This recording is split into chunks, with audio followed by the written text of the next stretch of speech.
So before we start, we'll have to take your attendance. So just say name if you're around, or just say present.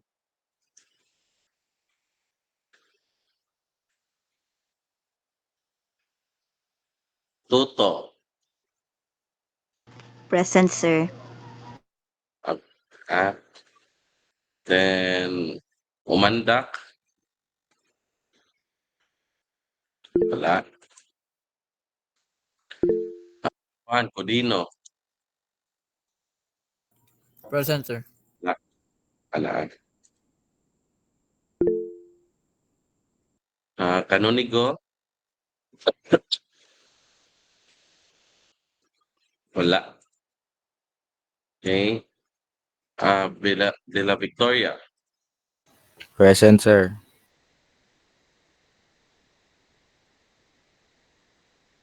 Sumalino, wala. Kabag, wala. Kabag. Okay. Canipson, Excuse me, sir. Kabag, sir, present. Canipson, wala. Carbos, excuse. Carbos, wala. Siniza,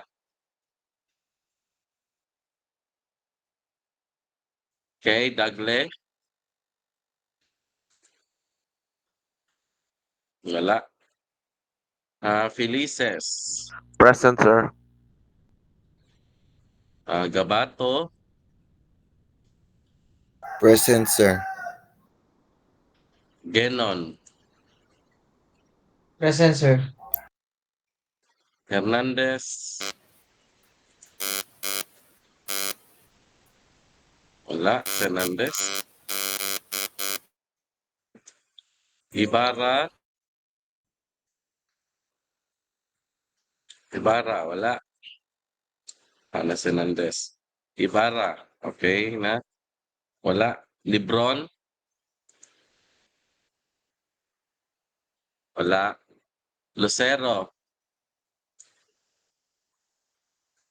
wala sa Lucero. Mahinay, Present, sir. Mahusay. Present, sir. Negre, wala. Leonidas, wala si Niadas. Omega, Present, sir. Umiktin, Present, sir.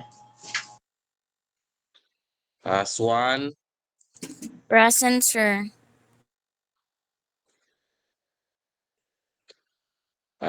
Suralta, Present, sir.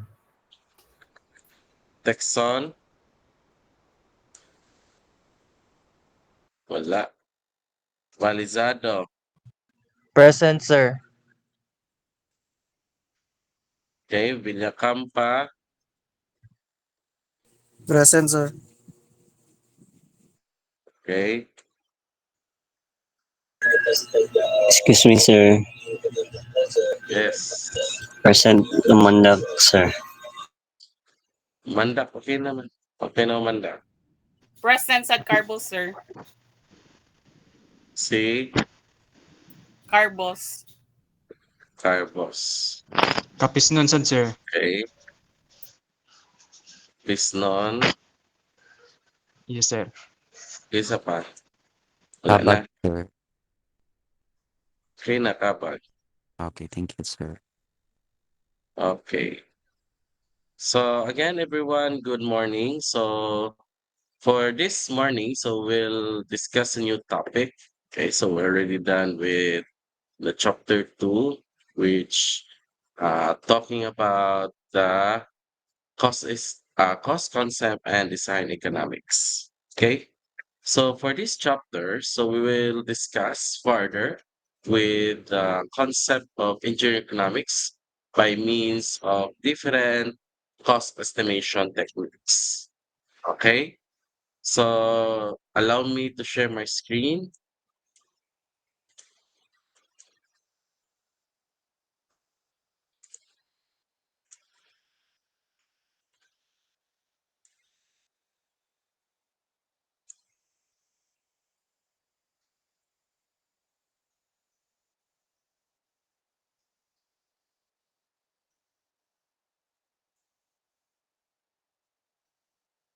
Is it visible na ba guys on presentation?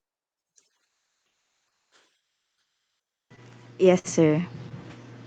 Okay, so thank you. Okay, so again, our topic or new topic for this morning is we will talking about different cost estimation techniques. Okay? So, dili na nato dugayon ang ato ang discussion. Okay? So, in chapter 1, so we describe the engineer economic analysis procedures in terms of different steps. So, we have 7 steps we discuss. Okay? One of the steps covered during that chapter, okay, is we talk about one of the steps, which is the development of the outcomes and cash flow for each alternative. Okay. So in that particular step, okay, in the um, intereconomic design process, okay, so this topic is related to that one, to that step. Okay. So we address, okay, the particular topic for this morning in that step because economic studies deals with outcomes that extends into the future. Okay? So estimating the future cash flows for feasible alternatives is a critical step in the analysis procedure. Okay? So during our previous discussions, we don't uh, have or we don't require the future cost, okay, in our calculation. So we are just basing the calculation of different costs by the present, okay? But for this uh, concept, we're not having to deal only with present cost, okay? So we need also to deal with future cash flows, okay? So often, the most difficult, expensive, and time consuming part of an engineering economic study is the estimation of cost, revenues, useful lives, residual values, and other data pertaining to the alternatives being analyzed. So, decision based on the analysis is economically sound. Okay, it means that not only the particular decision is made by yourself, but also it represents of what subsequently occur. Okay? So that's how we have the particular topic. Okay? So also in this chapter, we will introduce the role of cost estimation in engineering practice. Okay? So during in chapter 2, okay, so we define and we have some examples of important cost concepts, okay, that are being discussed.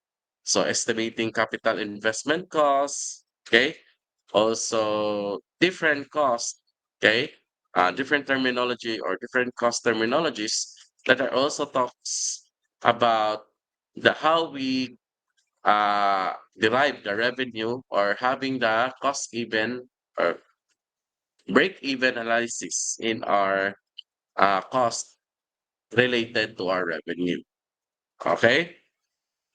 So whenever an engineering economic analysis is performed for a major capital investment, the cost estimating effort for that analysis should be an integral part of an comprehensive planning and design process requiring the active participation not only engineering designers but also personnel from marketing, manufacturing, finance, and top management. Okay? So results of cost estimation are used for a variety of purposes, including the following. Okay?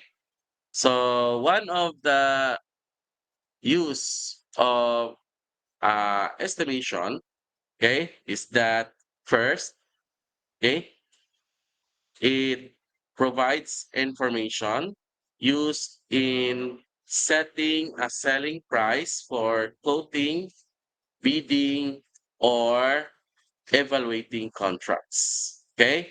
So not only it is used by that manner, but also it is used to determine whether a proposal product can be made and distributed at a profit. Okay, it means that simply price equals cost plus profit. Okay. Also, evaluating how much capital can be justified for process changes or other improvements, and then also establishing benchmarks for productivity improvement programs. Okay, so there are two fundamental approaches in terms of our cost estimation. Okay, so we have the top down and we have the bottom up approach. Okay, so if you say top down, so approach basically uses historical data for similar engineering projects to estimate the cost, revenues, and other data for the current project by modifying this data for changes in inflation or deflation, activity level, weight, energy consumption, size, and other factors. So this approach is best used early in estimating process when alternatives are still being developed and refined. Okay, so that's the top-down approach. Second is we have the bottom-up approach, which is one more detailed method of cost estimation. So this method breaks down a project into small, manageable units and estimates their economic consequences. So these smaller units, okay, are added together with other types of costs to obtain an overall cost estimate. So this approach usually works best when the detail concerning the desired output has been defined and clarified. Okay, so that's the two fundamental approach in cost estimation. So again, so we have the top-down approach and we have the bottom-up approach. Okay, nakuha? Nakuha na ba guys? Yes, sir. Okay. So an example. So we'll have an example. So a simple example of cost estimation is to forecast the expense of getting a bachelor science degree from the university you are attending. Okay? So in our solution here, we can outline two basic approaches. Okay? So first, we have the top-down approach. So would we take the published cost for a four-year degrees, the same university, and adjust it for inflation and extraordinary items that an incoming student might encounter, such as fraternity or sorority membership, scholarships, and tutoring. Okay? So for example, suppose that published cost of attending university is $15,750 for the current year. So this figure is anticipated to increase the rate of 6% per year and includes full-time tuition and fees, university housing, and weekly meal plan. So not included are the cost of books, supplies, and other personal expenses. So for our initial estimates, these other expenses are assumed to remain constant $5,000 per year. So the total estimate cost for 4 years can be now computed. So we simply need to adjust the publish costs for inflation each year and add the cost of other expenses. Okay? So how can we do that, sir? How can we apply the top-down approach for this example? Okay? So if we have, okay, to graph or to make the estimation, so we already know that in every year, there's an increase of 6%. Okay? So therefore, here in our tuition fees, rooms, and board, so it is increased, okay, by 6%. So therefore, from your current cost, which is a 100% cost per year, added with 6%. So that's why here we have 1.06 as our multiplier because from 100%, so every year we have increased by 6%. Okay, so therefore 15,750 from the first year times 1.06. So total cost, okay, for your tuition, fees, room, and board is 16,900 or 16,695. Then your other expenses will be constant, so 5,000. So added them together, so you have 21,695. Okay, so that's the in that first year. So in the second year, so we use the um, computed cost from previous year, which is 16,695 as our initial cost for second year. Then again, we multiply it with 1.06. Again, it's increased by 6% since in our approach, every year it increased 6%. So therefore, you have 1.06, so equivalent to 17,697. Then 5,000, you have 22,697 in the second year.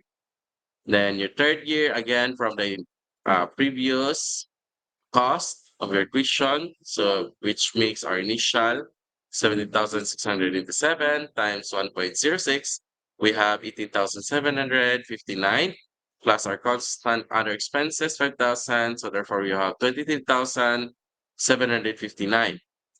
And then lastly, in our during fourth year, so the previous cost of third year will be the initial cost for fourth year multiplier with 1.06 will be equivalent to 19,885. Then adding with our constant other expense, 5,000. So therefore you have 24,885. So grand total, when we add them together, so we have our total expense for the 4 year or for the BS bachelor program, 93,036. Okay? So that's how we compute, okay, your cost or overall cost during 4 years taking the Bachelor of Science degree program. Okay? Nakuha? Nakuha na ba, guys? Hello? Yes, sir. Walay pangutana? Wala. Okay. So in contrast with top-down approach,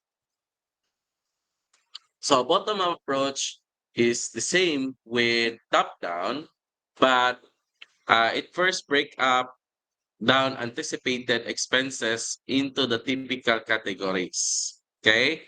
So shown in the this figure. Okay?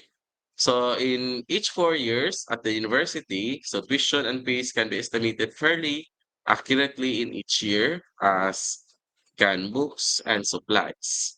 So for example, suppose the average cost of college textbooks is $100. So you can estimate your annual textbook cost by simply multiplying the average cost per book by the number of courses you plan to take. So assume that you plan to taking 5 courses each semester during the first year. So your estimated textbook cost would be 5 courses divided by semester. times 2 semesters, since in a year we have 2 semesters in a college, then multiply with one book per course, and then 100 per book. Okay? So if we multiply it together, so you have $1,000 as our cost for the book. Okay? So therefore, this, sir, if we say uh, bottom up, so it starts with the bottom, okay, or the of the expenses, or the basic expense of the student.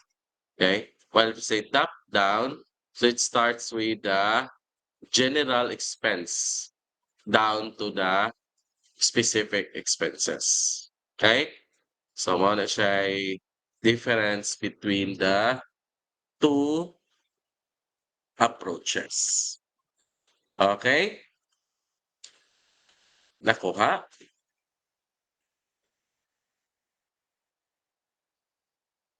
Okay. Next.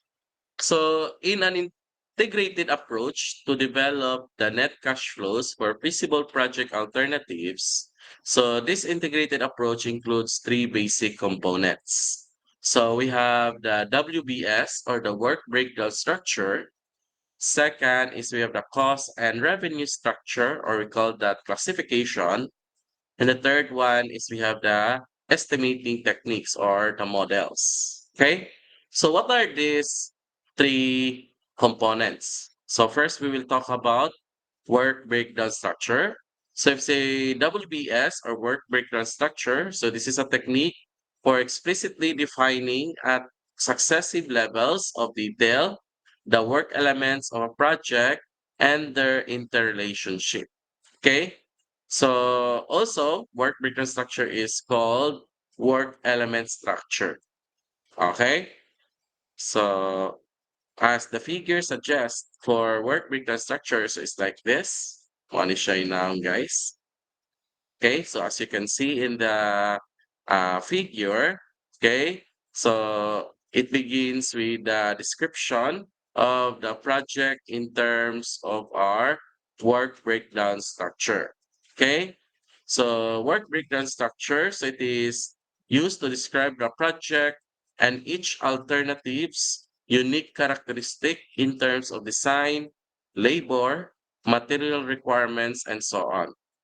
So then these variations of design, okay, resource requirements, and other characteristics are reflected in the estimated future cost and revenues.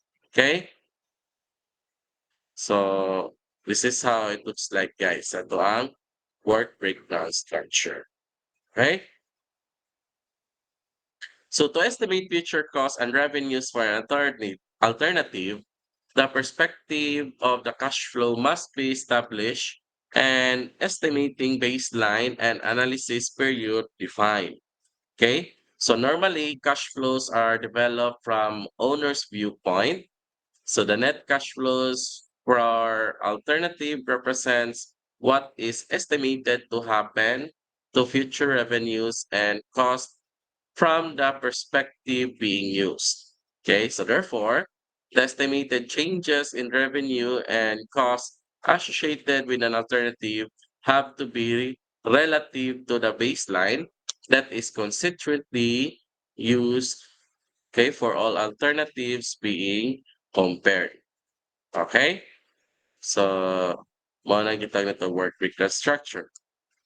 So, if we say again, work breakdown structure, okay, it is a basic tool for project management. Okay, so it is vital. Okay, aid for engineering economic study. So it serves as the framework for defining all project work elements and their interrelationships, collecting and organizing information, developing relevant costs and revenue data, and integrating project management activities. Okay, so as you can see here in this illustration here, so it shows this diagram a typical four-level work breakdown structure. Okay? So it is developed from the top or the project level down to the successive levels in detail. So the project is divided into major work elements, okay? And then here in level 2, and then these major elements is divided to develop level 3, okay? So and so on and so forth. So it depends on the organization how many levels of structures are being divided, okay, to complete the work breakdown structure. Okay? So mao na siya guys ang ato ang work breakdown structure.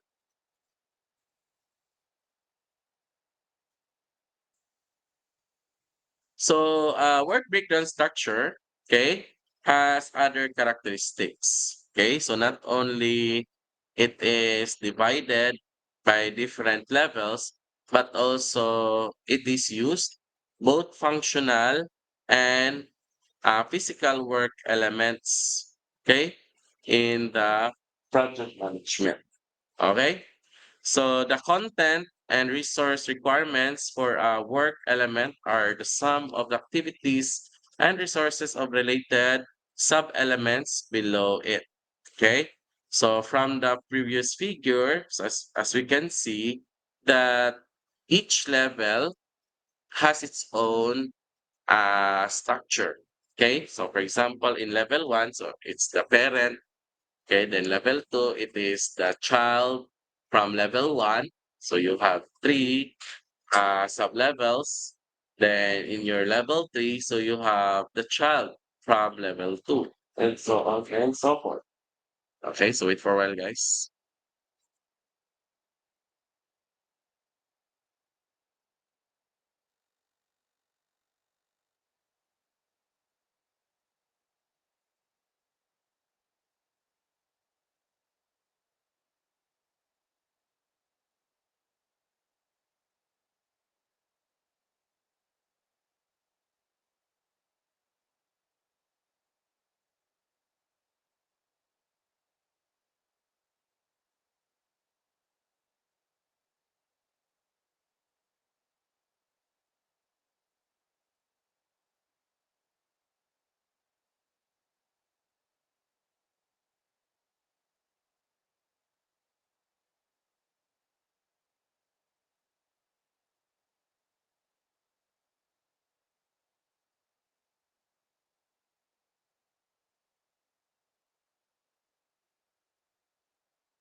Okay. So I'm back. Sorry for that disruption, guys, because um there are classes that are handled here in my place, but I already managed that. Okay. So again, in a work breakdown structure, okay. So the content and resource requirements for work element are some of activities and resources of related sub-elements below it. Okay, so here, this is an example of a work breakdown structure for a commercial building project. Okay, so as you can see here in this work breakdown structure, so we have our level 1.0, which is the commercial building project.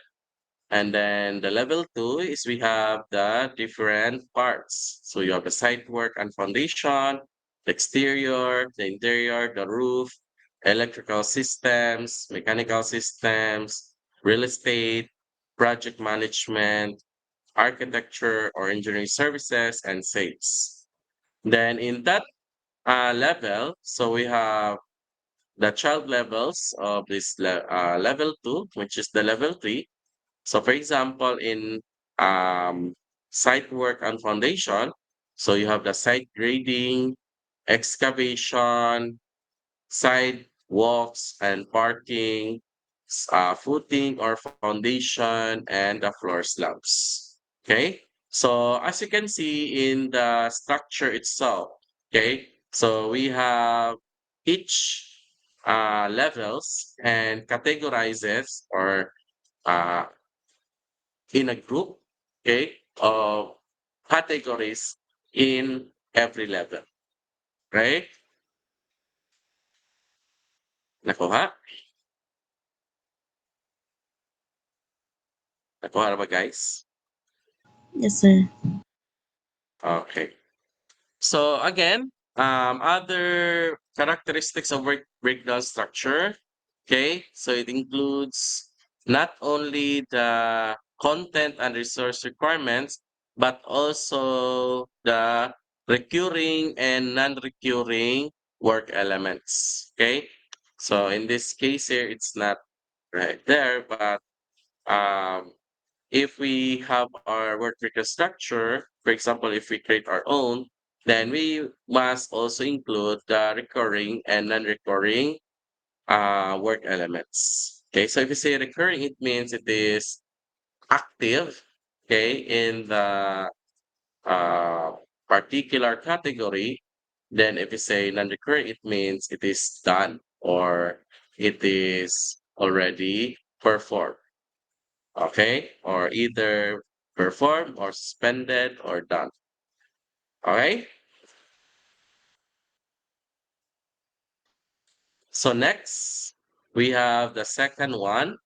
Okay, so our second component, okay, in our integrated approach, which is the cost and revenue structure. Okay, so the second basic component of the integrated approach for developing cash flows is the cost and revenue structure. So this structure is used to identify and categorize the costs and revenues that need to be included in the analysis. So detailed data are developed and organized within this structure for use within the estimating techniques in this particular topic to prepare the cash flow estimates. So the life cycle concept and the work breakdown structure are important aids in developing the cost and revenue structure for a project. So the life cycle defines a maximum time period and establishes a range of cost and revenue elements that need to be considered in developing cash flows. So the work breakdown structure focuses the analyst effort on the specific functional and physical work elements on a project, okay, and its relative or related costs and revenues. Okay, so the following are brief listing of some categories of costs and revenues that are typically needed in an engineer economic study.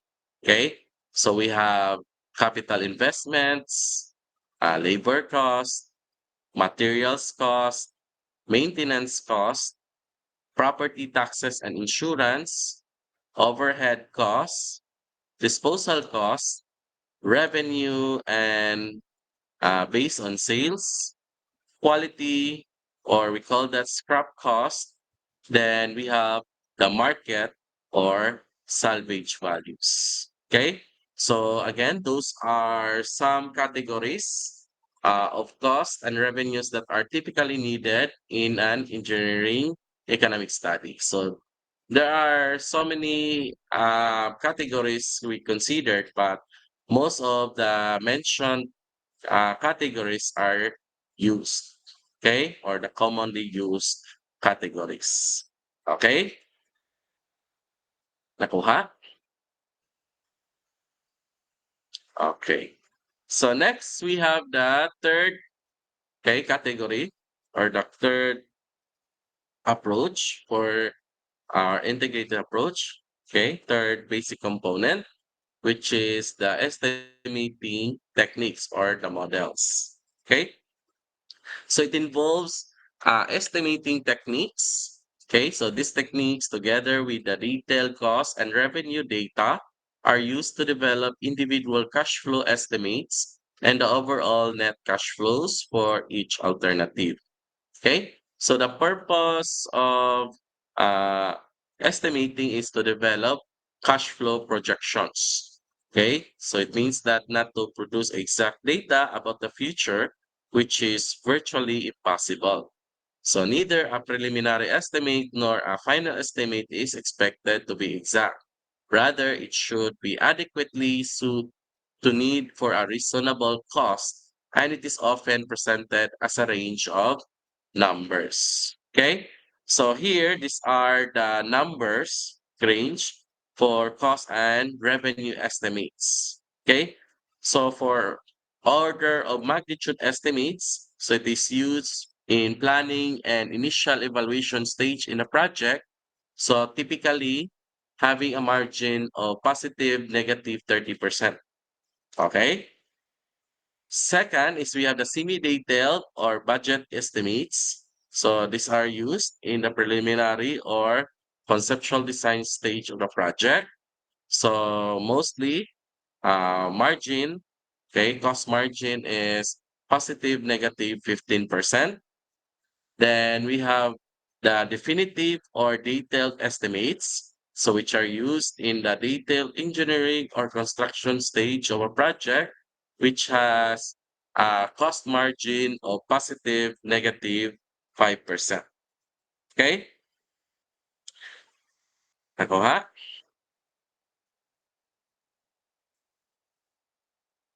Yes, sir. Okay.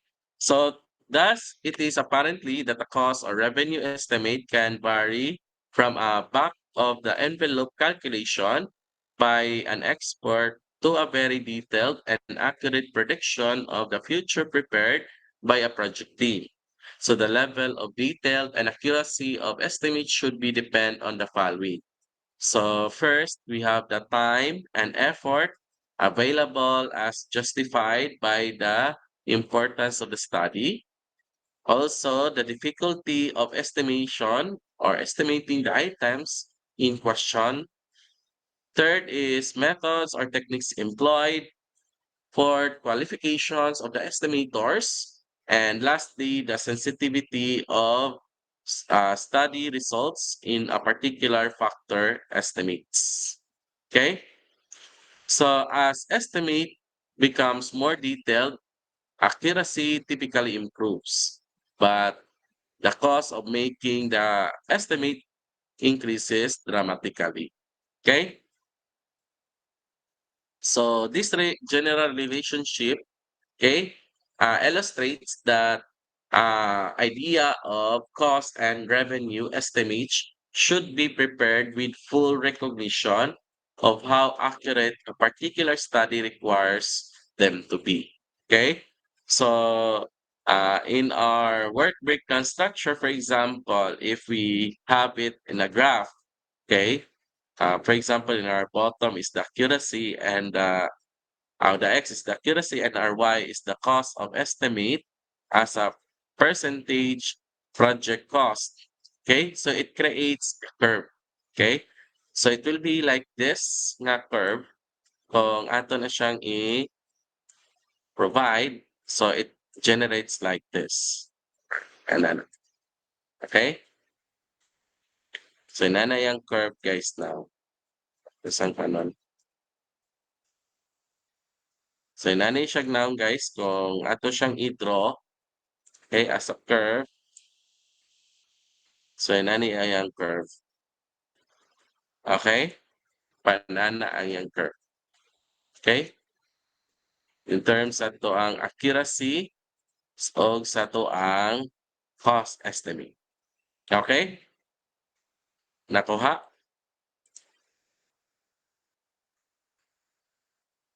Okay. Kuha na siguro kayo maningkong. So a variety of sources exist in cost and revenue estimation. Okay? So the information sources useful in cost and revenue estimating are too numerous to list completely. So the following four major sources of information are listed in the importance. Okay. So first here we have the accounting records. Okay. So accounting records are prime source of information for economic analysis. However, they are often not suitable for direct and unjust use. So this most basic sense, accounting consists of series of procedures for keeping a detailed record of monetary transactions between established categories of assets. Accounting records are a good source of historical data, but have some limitations when used in making prospective estimates for engineering economic analysis.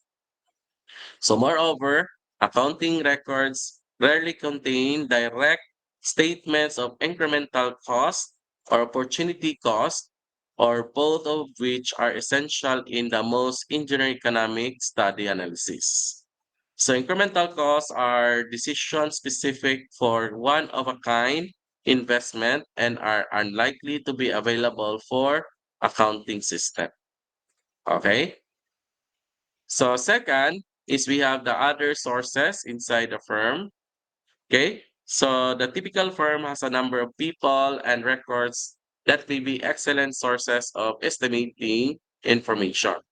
So examples of functions within firms that keep records use is engineering sales, production, quality, purchasing, personnel. So those are some of the functions or records that needs to be kept in the firm. Okay. Third is we have the sources outside the firm. Okay. So what they means in this. So there are numerous sources outside the firm that can provide helpful information.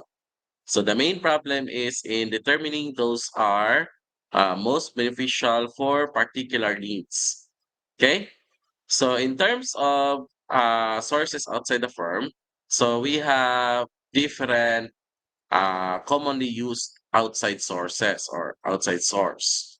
So one of them is we have the published information, okay, which technical directories, buyer indexes, US government publications, reference books, and trade journals offer a wealth of information. Okay, so those are examples of published information. Okay, so second is we have the personal contacts, okay, are excellent for potential sources. So these are vendors, sales force, professional acquaintances, customers, banks, government agencies, chamber of commerce, and even competitors are often willing to furnish need needed information for the basis of a serious and tactful request. Okay? So those are different sources outside the firm. So you have the published information and we have the personal contacts. Okay? Then lastly, we have the um, research and development. Okay.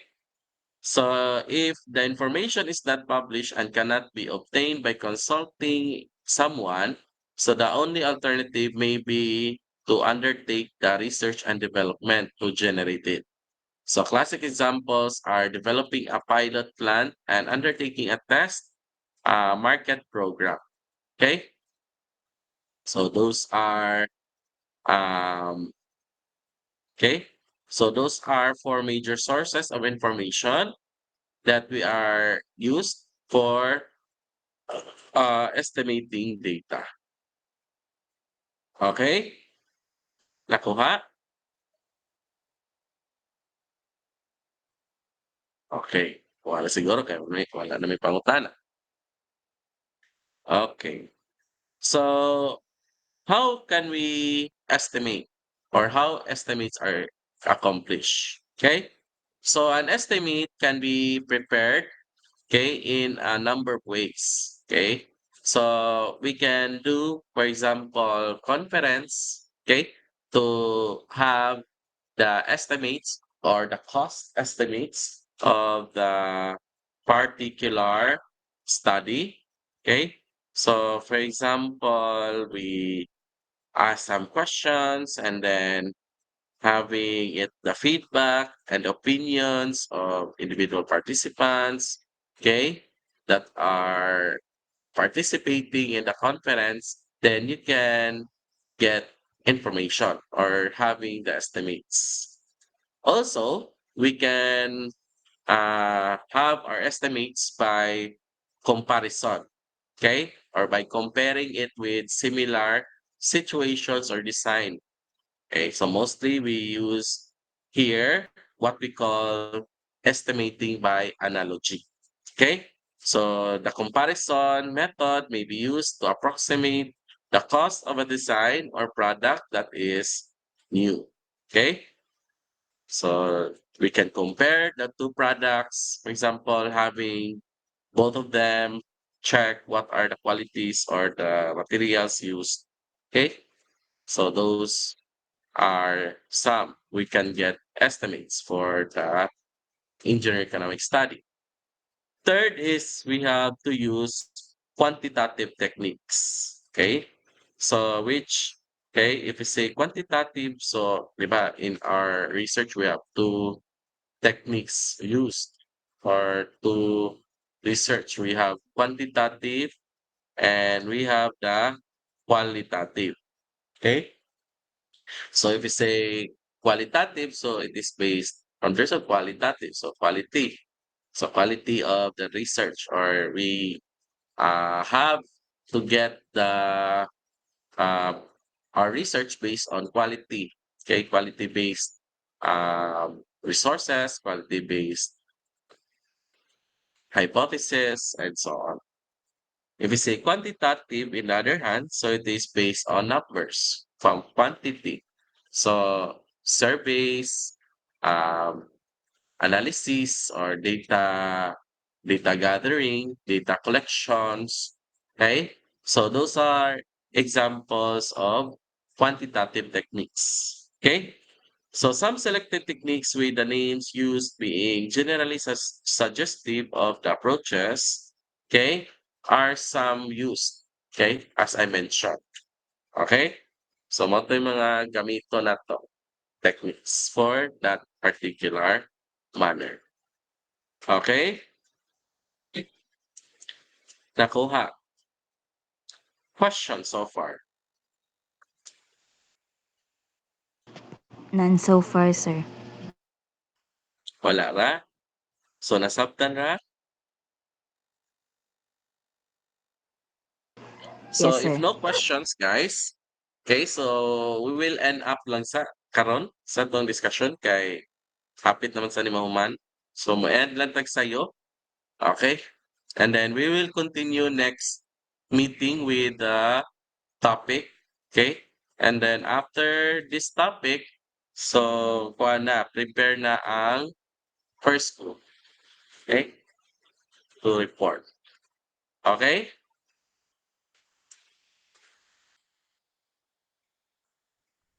Okay, sir. So thank you so much for listening our discussion, guys, and class dismiss. Okay. Thank you, So goodbye, sir. guys. Bye, Bye, sir. sir. Thank you, Thank you, sir. sir. Bye, sir. Bye, sir. Thank you, sir.